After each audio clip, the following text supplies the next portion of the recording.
Alright, so a friend of mine sent me this. I have not read it yet, but we're gonna go through it together.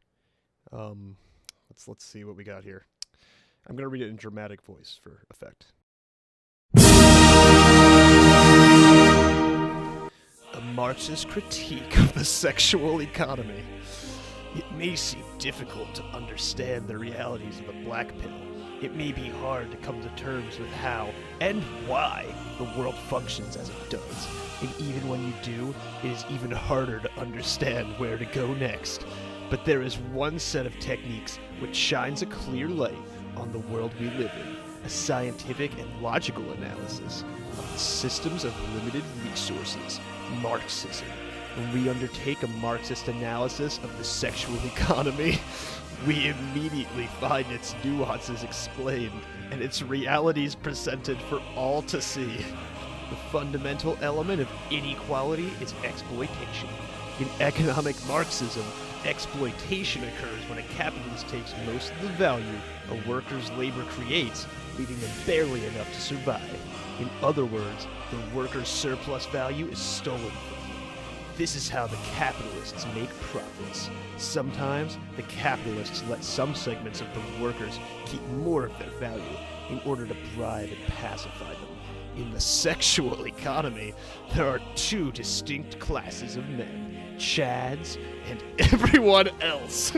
There is a group which keeps most women for itself, the Chad bourgeois, and a much larger group which, despite being responsible for maintaining global civilization with their labor so that Chad is free to take all he wants, is denied most women. These are the sexual proletariat, because incels are just holding up the world with their sexual frustration. The sexuality of women should be eventually spread among society, but it is not. Instead, it is commodified by sexual capitalism and given to Chad. The Chad bourgeoisie allow the sexual proletariat to have just as much pussy as they need to keep the human race alive through reproduction. But even here, is it not fair? Oh my god, I hate myself for this. But even here, it is not fair. The proletariat get Chad's leftovers. Only when the Chad bourgeois no longer want a woman does she get to settle down, marry, and reproduce with a non-Chad. Now, I mentioned before that the economic bourgeois sometimes bribe workers by giving them more than they would otherwise.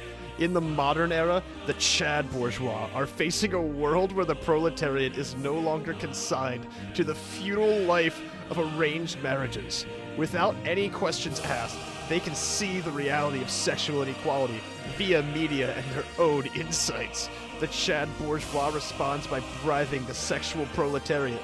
They too are now allowed to have sex before marriage, and perhaps fuck many women. These women are, of course, still the ones Chad doesn't want, but it bribes most of the world. Remember, this happened when the sexual free market, where women can now choose their partners without having to marry a non-Chad in the end. Replace the feudal system of arranged marriage. This is sexual capitalism. The people so bribed are normies. This is the main reason why normies are blind to the sexual capitalist system and lack of revolutionary potential. But the system is imperfect. Due to the female's nature, not all members of the proletariat can be bribed just by the Chad bourgeois allowing pseudo-free sex for everyone. A group at the bottom is inevitably left out. Incel. As sexual feudalism shifted to sexual capitalism, a contradiction was exposed. The contradiction of sexual capitalism. This is so redundant. Is the existence of incels. The conclusion of the capitalist stage of history must be the resolving of this contradiction due to how females are hardwired, air quotes, to be only attracted to Chads. Incels always lose in a sexual free market. Many females would rather be single than marry an incel. And a result, the incels become a class which doesn't even get marriage, much less any additional bribes. Due to their extreme condition, the incels become black-pilled and see the system as it is. The incels thus attain a class consciousness. The basic structure of the sexual world is that the Chad bourgeois take all the pussy they can, especially the desirable kind, while evidently passing their leftovers to the sexual proletariat as bribes and allowances. Among the latter group, those who are successfully bribed are normies, and those who become class conscious are incels. Didn't he literally just state that being an incel wasn't a choice? How is he choosing to be class conscious? So how do the Chad bourgeois manage to keep society under their control, even with incels attain class consciousness? In Marxism, the answer is the base and superstructure. In a sexual capitalist society, all we know is shaped by the system of sexual economy we live in. Yeah, we do live in a society. Our culture, beliefs, and so on are bent to conform to and reinforce the Chad bourgeois narrative. In order to prevent the sexual proletariat from attaining class consciousness, the Chad bourgeois use culture to create a false consciousness for them to live in instead. This sounds like the ending of Metal Gear Solid 2. The key to understanding this is to understand that truth is relative to one's class. Comrade Lenin explained this with his concept of Partianist party truth. What is true depends on your class. Truth for one class may be falsehood for another. That's what class's truth you're listening to is very important. This is the grammatical errors. For example, let's take the Chad bourgeois idea of confidence. Confidence is an intentionally vague idea to explain Chad's sexual success as anything besides winning the genetic lottery. It is said that anyone with confidence can also live like Chad does. For the Chad bourgeois, this is true. All Chad has to do is be willing to step outside or set up an online dating profile, and they will get all the pussy they want. However, for the rest of the world, this is not the case. By enforcing the idea of confidence instead of genetic luck, Chad yet again bribes the sexual proletariat, bribes them with hope. The idea of confidence explains structural inequality as personal failure.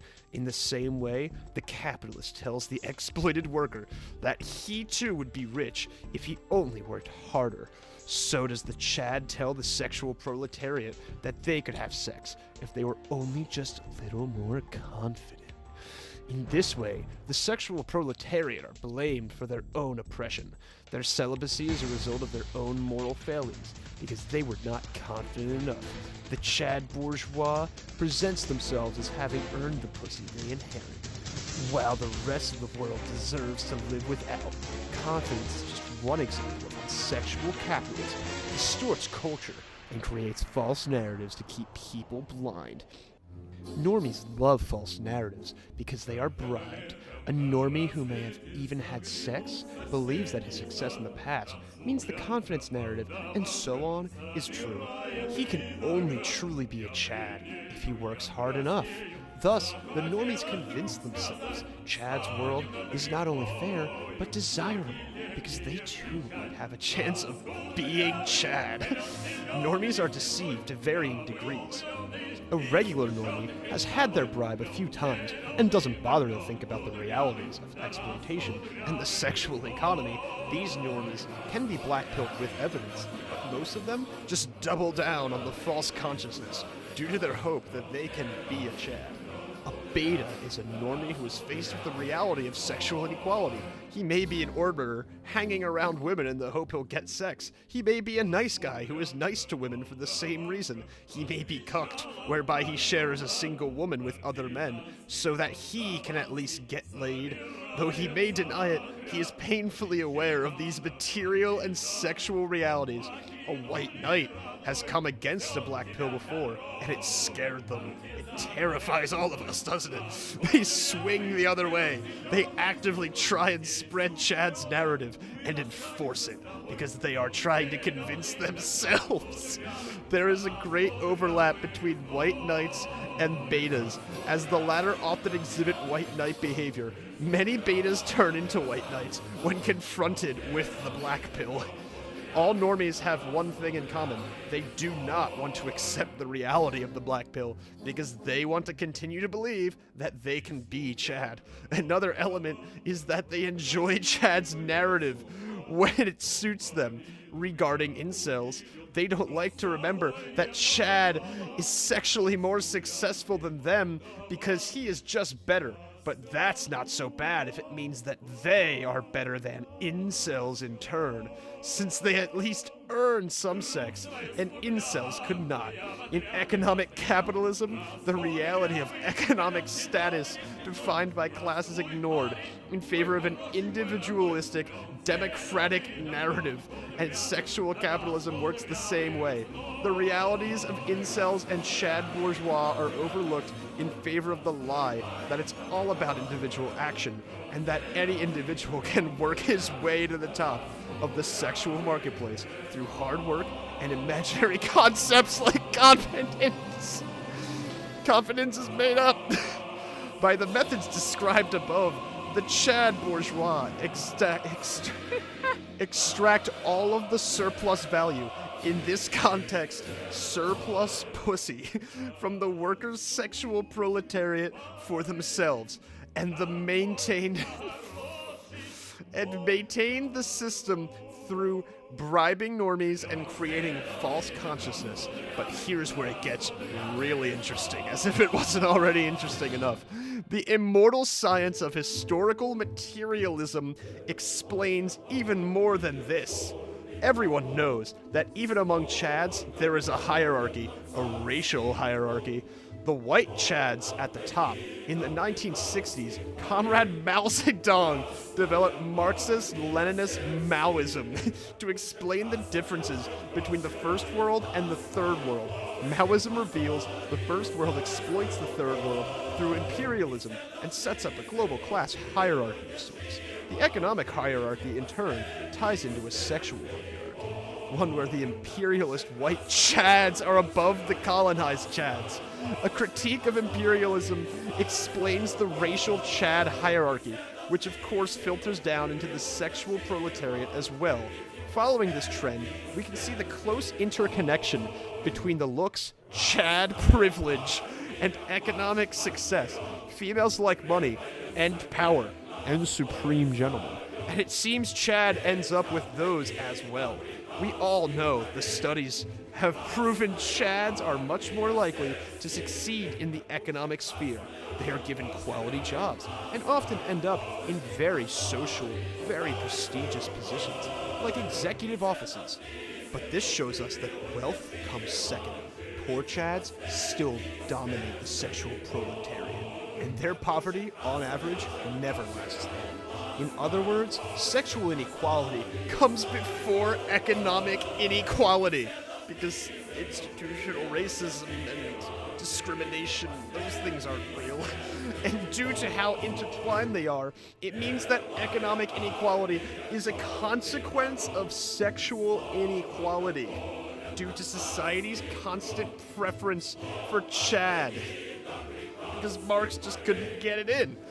Sexual inequality predates economic capitalism, feudalism, even primitive tribalism. Sexual inequality is the original and eternal form of hierarchy. It is a harbinger of all other inequalities in other areas. Thus, the revolutionary and immortal science of Marxist Rogerism is born. We see the fundamental conflict is between the well-endowed Chad bourgeoisie and the sexual proletariat, and that all other conflicts ultimately derive from this great inequality. We see the Chad bourgeois manipulate culture and society to further its narrative and worldview to maintain this power structure. Finally, we must conclude that the only way forward for humanity is to dismantle the system of sexual capitalism so that sex can be distributed fairly to all members of society. Incels of the world, rise up, rise and grind, gamers. You have nothing to lose but your chains. So it's just a long-winded essay on why government-mandated sex slaves should be a thing. The usual rhetoric.